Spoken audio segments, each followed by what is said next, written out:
Myself, Dr. Rekha Kalani, Associate Professor, Department of Chemistry, JDB Government Girls College, Kota. BSc Part Second, Paper Second, Unit Fourth, carboxylic acids के part 15 में आपका स्वागत है। हमने अभी तक alpha beta unsaturated monocarboxylic acids के बारे में पढ़ा था। इसके बाद में नेक्स्ट है हमारा डाइकार्बोक्सिलिक एसिड्स। डाइकार्बोक्सिलिक एसिड्स क्या होते हैं? वे कार्बोक्सिलिक एसिड जिसके अंदर की दो कार्बोक्सिल समूह उपस्थित होते हैं डाइकार्बोक्सिलिक एसिड कहलाते हैं, जैसा कि नाम से भी पता चल रहा है हमें। अगर इनका हम क्लासिफिकेशन देखें तो डाइकार्बोक्सिलिक एसिड्स को हम दो तरह से क्लासिफाई कर सकते हैं। एक सेचुरेटेड एलिफेटिक डाइकार्बोक्सिलिक एसिड्स, ये वो एसिड्स होते हैं जिनमें कि दो कार्बोक्सिल समूह सामान्यतः दो sp2 हाइब्रिड कार्बन परमाणु से जुड़े होते हैं। सेचुरेटेड एलिफेटिक डाइकार्बोक्सिलिक एसिड्स कहलाते हैं। इनका general formula CnH2n COOH whole twice होता है। इसके एग्जाम्पल अगर हम देखें तो ऑक्जेलिक एसिड, इसी तरह से मेलोनिक एसिड और succinic acid COOH CH2CH2COH। Second type of dicarboxylic acid unsaturated aliphatic dicarboxylic acid. जब दो कार्बोक्सिलिक समूह दो sp2 हाइब्रिड कार्बन परमाणु से जुड़े रहते हैं तो ये sp3 कार्बन परमाणु से जुड़े रहते हैं तो ये कहलाते हैं unsaturated aliphatic dicarboxylic acids. Example इसका हम देखें, malic acid COH CH double bond CH COOH और फ्यूमेरिक एसिड। तो जो हमारे सैचुरेटेड एलिफेटिक डाइकार्बोक्सिलिक एसिड्स होते हैं उनके अंदर sp3 हाइब्रिड कार्बन परमाणु रहता है जो कि दो कार्बोक्सिलिक समूह से जुड़ा रहता है, जबकि अनसैचुरेटेड एलिफेटिक डाइकार्बोक्सिलिक एसिड्स के अंदर sp2 हाइब्रिड कार्बन परमाणु से जुड़ा रहता है दोनों कार्बोक्सिलिक समूह। नोमेनक्लेचर अगर हम देखते हैं तो कॉमन सिस्टम के अंदर अधिकांश डाइकार्बोक्सिलिक एसिड जनरल नाम से ही जाने जाते हैं। इनको हम प्रतिस्थापी जो इन पे लगते हैं उनको अल्फा बीटा गामा आदि नाम से हम बताते हैं। जैसे एडिपिक एसिड है, एडिपिक एसिड के अंदर अगर हम क्लोरो ग्रुप लगाते हैं COH समूह के पास वाले CH पर तो कार्बन पर, तो ये अल्फा क्लोरो एडिपिक एसिड कहलाता है। Adipic acid 6 membered aliphatic dicarboxylic acid है। तो इस तरह से हम इन्हें अल्फा बीटा और गामा आदि रिप्रेजेंट करते हैं इनके सब्स्टिट्यूएंट ग्रुप्स को, और इनको कॉमन नेम से ही जाना जाता है। IUPAC सिस्टम के अंदर हम देखते हैं तो डाइकार्बोक्सिलिक एसिड का नामकरण जो है उनके कॉरस्पॉन्डिंग एल्केन के नाम के अंत में डाइओइक एसिड लगाकर हम करते हैं। डाइकार्बोक्सिलिक एसिड्स के दोनों ही COH समूह के कार्बन परमाणु को उनके कॉरस्पॉन्डिंग एल्केन के नाम से ही हम जानते हैं। यदि आवश्यक होता है तो दोनों कार्बोक्सिल समूह की स्थिति को भी हम बता सकते हैं, जैसे COOH COH ऑक्जेलिक एसिड इसका कॉमन नेम है, लेकिन IUPAC सिस्टम में से एथेन 1,2 डाइओइक एसिड हम बोलेंगे। इसी तरह से नेक्स्ट एग्जाम्पल अगर हम देखें, ये है हमारा ये example COH CH2 CH2 CH CH3 COH, जहाँ से सब्स्टिट्यूएंट ग्रुप पास में है वहाँ से हम नंबरिंग स्टार्ट करेंगे। तो ये हो जाएगा हमारा 2 मेथिल पेंटेन 1,5 डाइओइक एसिड। इसी तरह से अगर अनसैचुरेटेड है तो इसके अंदर जैसे COH CH double bond CH COH, ये हमारा है मेलिक एसिड। तो तो इसका IUPAC सिस्टम के अंदर नाम 2-ब्यूटीन डाइयोइक एसिड, 2 पे हमारा डबल बॉन्ड प्रेजेंट है, कार्बन नंबर 2 पे। एक अन्य पद्धति में डाइकार्बोक्सिलिक एसिड्स का नामकरण उनके कॉरेस्पॉन्डिंग एल्केन के नाम के अंत में डाइकार्बोक्सिलिक एसिड जोड़ देते हैं, तो उससे भी हम इनको कर सकते हैं कि उनका क्या नाम होगा। तो नोमेनक्लेचर के कई मेथड्स हैं और IUPAC सिस्टम के अंदर भी इनको हम अलग अलग तरह से क्लासिफाई कर सकते हैं। तो ये सेकेंड टाइप ऑफ नोमेनक्लेचर जो है IUPAC सिस्टम का, उसके अंदर हम डाइकार्बोक्सिलिक एसिड के बीच में जोड़ देते हैं। जैसे ये हमारा है COS, CH2CH2 CH2COH 1,3 propane dicarboxylic acid. Methods of preparation,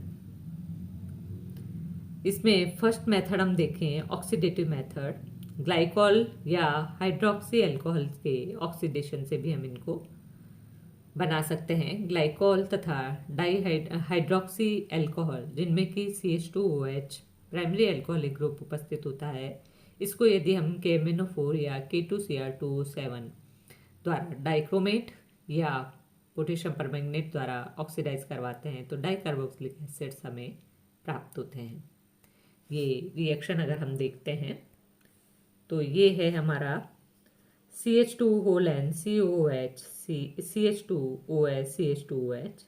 oxidation करवाने पर प्राइमरी अल्कोहलिक ग्रुप जो है वो एसिड के अंदर चेंज हो जाता है और ये डाइकार्बोक्सिलिक एसिड्स बनाते हैं। सेकेंड मेथड है डाइनाइट्राइल व साइनो कार्बोक्सिलिक एसिड्स के हाइड्रोलिसिस से भी हम इसको बना सकते हैं।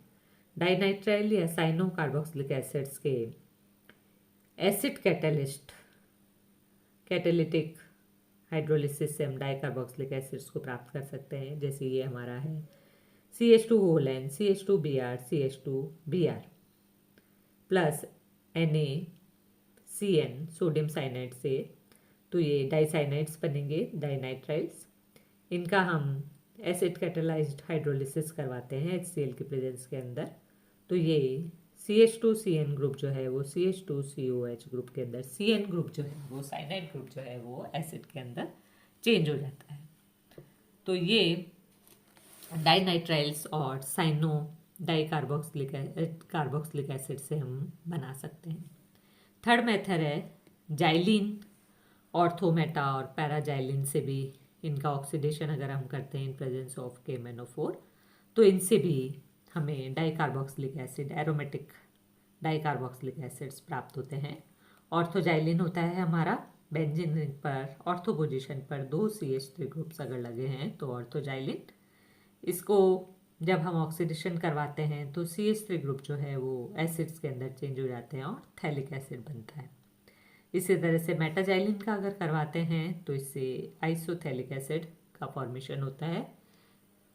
नेक्स्ट अगर पैराजाइलिन का अगर हम करवाते हैं तो इससे टरथैलिक एसिड जो है वो हमें प्राप्त होता है, जिसके अंदर की दोनों COH ग्रुप जो हैं वो पैरा पोजीशन पे प्रेजेंट होते हैं। ये पैरा पोजीशन पे प्रेजेंट है। फिर फोर्थ मेथड है oxidation of cyclic ketones. Cyclic ketones के ऑक्सीडेशन से भी हम इसको बना सकते हैं। जैसे ये है हमारा कीटोन, साइक्लिक कीटोन, इसको HNO3 के साथ में 100 डिग्री सेंटीग्रेड पर जब रिएक्शन करवाते हैं तो इनसे एलिफेटिक डाइकार्बोक्सिलिक एसिड्स हमें मिलते हैं।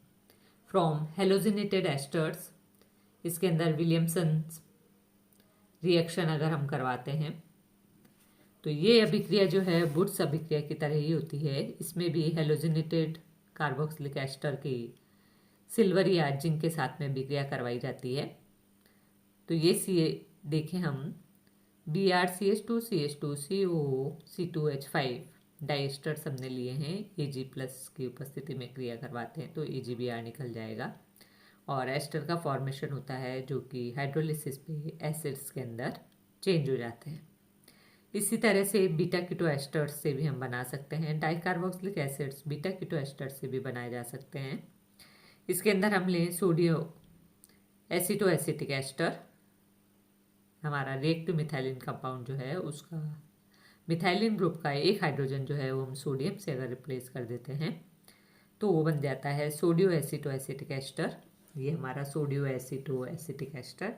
इसकी जब हम रिएक्शन एथिल क्लोरोएसिटेट के साथ में करवाते हैं तो ये जो है वो KOH और हाइड्रोलिसिस पे हमें डाइकार्बोक्सिलिक एसिड्स का फॉर्मेशन करते हैं। इनसे डाइकार्बोक्सिलिक एसिड का फॉर्मेशन इससे हो जाता है। तो ये काफ़ी सारे मेथड्स हैं जिनसे कि हम जो है वो डाइकार्बोक्सिलिक एसिड्स का फॉर्मेशन कर सकते हैं। नेक्स्ट है इसी के अंदर नेम रिएक्शन है क्रम ब्राउन व वॉकर इलेक्ट्रोलाइटिक मेथड। इस विधि में भी डाइकार्बोक्सिलिक एसिड्स के पोटेशियम एल्किल एस्टर्स के हाइड्रोलिसिस का इलेक्ट्रोलाइटिक क्लीवेज किया जाता है। तो इससे कैथोड और एनोड पर जो है अलग अलग रिएक्शंस होती हैं और हमें डाइकार्बोक्सिलिक एसिड्स जो हैं वो प्राप्त होते हैं। फिजिकल प्रॉपर्टीज़ अगर हम देखें तो सभी डाइकार्बोक्सिलिक एसिड जो है क्रिस्टलाइन सॉलिड होते हैं। सॉलिबिलिटी अगर इनकी देखते हैं तो लोअर मेंबर्स जल में विलय होते हैं, परंतु इनके एटॉमिक वेट के बढ़ने के साथ साथ ही विलयता जो है वो कम होती चली जाती है। लोअर सदस्यों के अंदर जल में विलयता हाइड्रोजन बंध बनने के कारण होती है, लेकिन डाइकार्बोक्सिलिक एसिड्स के हायर मेंबर्स जो हैं उनके अंदर जिनका कि अणुभार अधिक होता है, हाइड्रोजन बॉन्ड का प्रभाव कम हो जाता है। थर्ड है मेल्टिंग पॉइंट।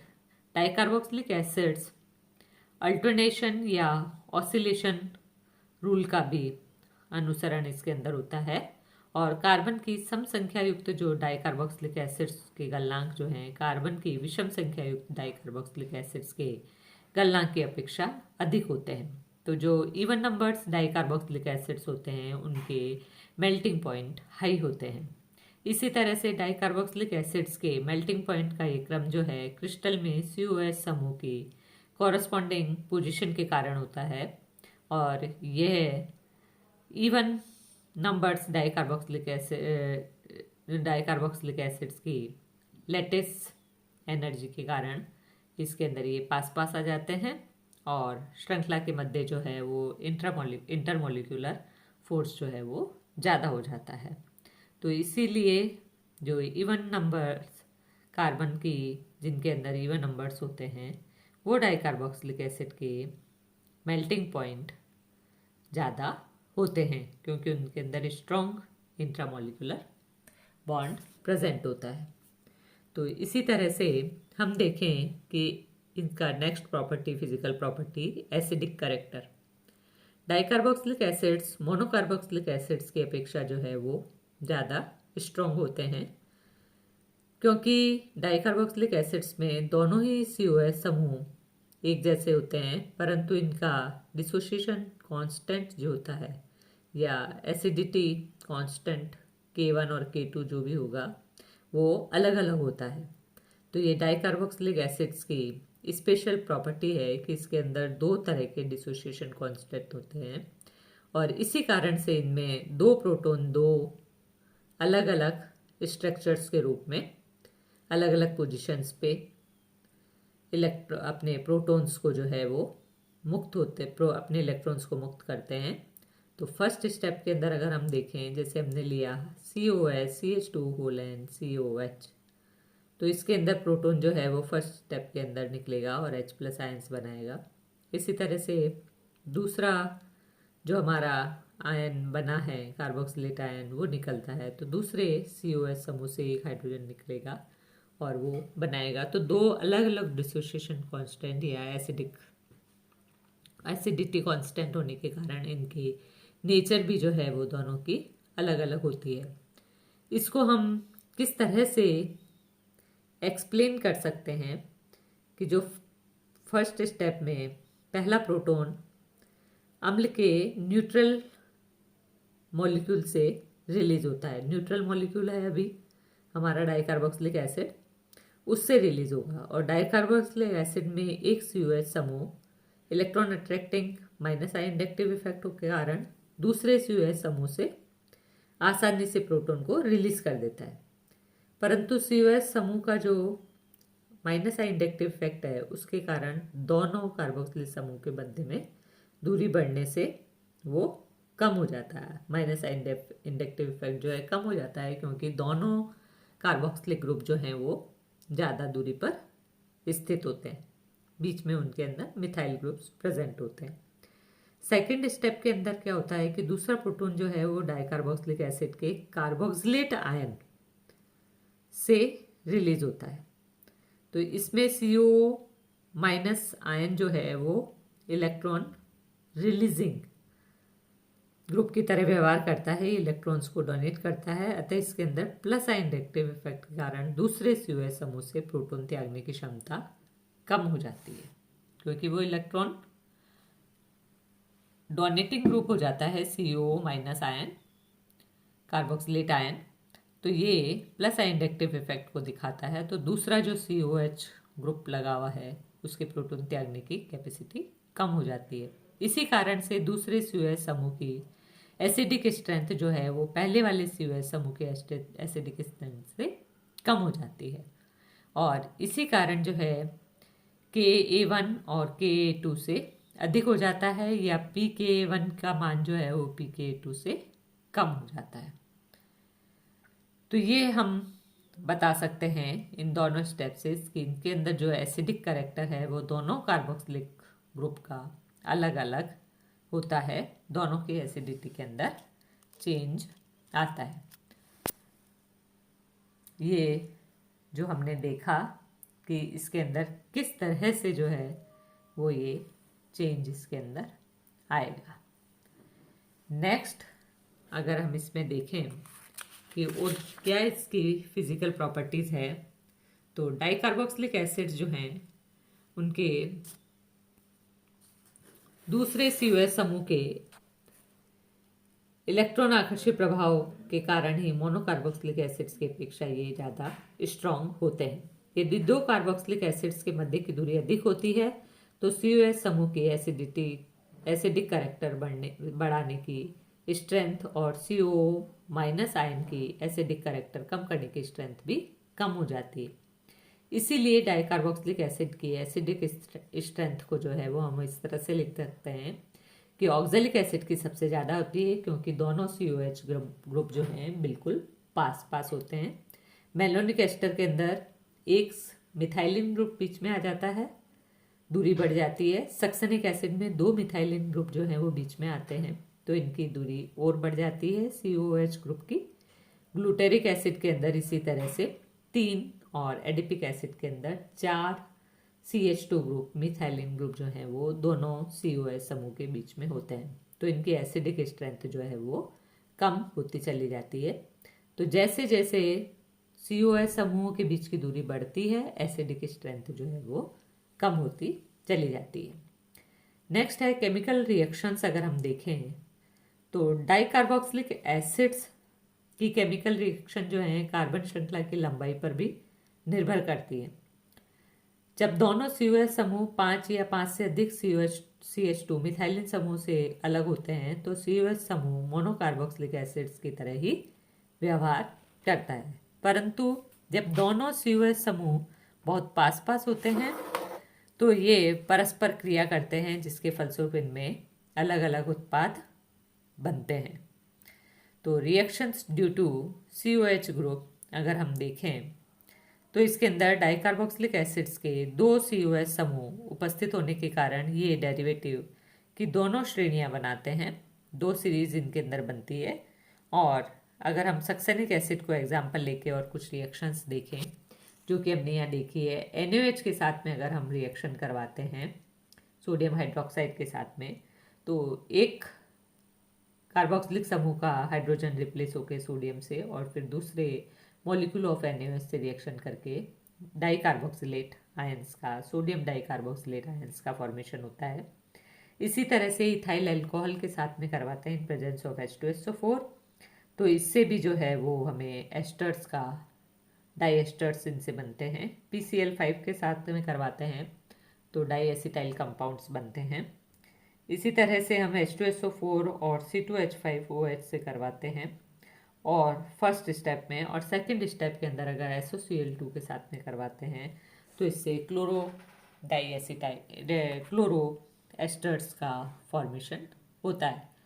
तो ये कुछ केमिकल रिएक्शंस हैं जो कि डाई कार्बोक्सिलिक एसिड्स के अंदर दो कार्बोक्सिलिक समूह उपस्थित होने के कारण ये अलग अलग मोनो और डाई डेरिवेटिव्स बनाते हैं। तो हम देखते हैं कि केमिकल रिएक्शंस जो हैं वो 5 या 5 से अधिक सुएज समूह के द्वारा पृथक होते हैं अगर दोनों ग्रुप्स, तो उनके अंदर वो मोनोकार्बोक्सिलिक एसिड्स की सारी केमिकल रिएक्शंस को बताते हैं। इन केमिकल कार्बोक्सिलिक एसिड्स पर टेम्परेचर का क्या इफेक्ट होता है, हीट का क्या इफेक्ट होता है, उसको भी हम जो है वो देखेंगे। तो इसके अंदर जो है हीट के इफेक्ट को जब हम देखेंगे कि डाई कार्बोक्सिलिक एसिड को जब हम गर्म करते हैं तो उनसे बनने वाले दोनों उत्पाद जो हैं उनके अंदर किस तरह से चेंज आता है। तो डाई कार्बोक्सिलिक एसिड्स का हीट पर effect of heat on di carboxylic acids, heat का डाई कार्बोक्सिलिक एसिड्स पर क्या इफेक्ट होगा, ये हम नेक्स्ट लेक्चर के अंदर देखेंगे। आज के लिए बस इतना ही। Thank you.